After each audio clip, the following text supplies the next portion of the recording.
Being a girl, your guards always have to be up. Be at 4 o'clock in the night or 12 o'clock in the afternoon. You feel threatened. I'm from NIFT, Delhi, and one of my juniors, she refused a guy for marriage and he threw acid on her. My house help, who turned around and asked me one day whether I woke up and made breakfast for my husband because she thought that's just how it works. And I said, no, I don't. A guy is sitting in the rickshaw next to mine and staring at me and just like, wo wali look. He looks at me for another 2 minutes and I'm just like... And she turned around and asked me, she said, you know, you've never been given a beating by your husband. That's the problem. After which he turns around and goes, kya ghur rahi hai? She.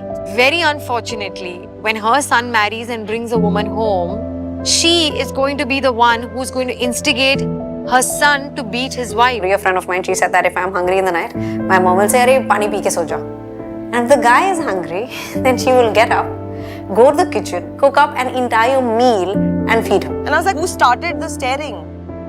And now I am dirty for looking back at you? There are 15 people around you who can like just bash you up right now. But he still had the audacity to say that, and he said whatever that he said. Even in our country, they have issues taking orders from women.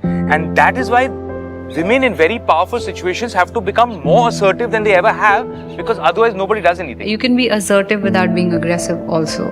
But that labeling exists in the society in such a deep-seated way. It's almost as if a career woman is a bad thing. Education, awareness, conditioning plays a big part. What you learn at home, what you see at home is what you go and do outside. Families treating women differently, society treating women differently, the media treating women differently. Just by opening doors or being chivalrous is not being a nice guy. By the end of it, it's the mentality that matters. Our mentality hasn't changed. It's how you see a girl. So I think if it starts at a much earlier stage for boys, where they are taught as kids growing up to not respect women because they are weaker, but respect women because they're equal. Don't look at me as man or woman. Look at me as a human being. You need to give your wife, your daughter, the freedom that you would give your son.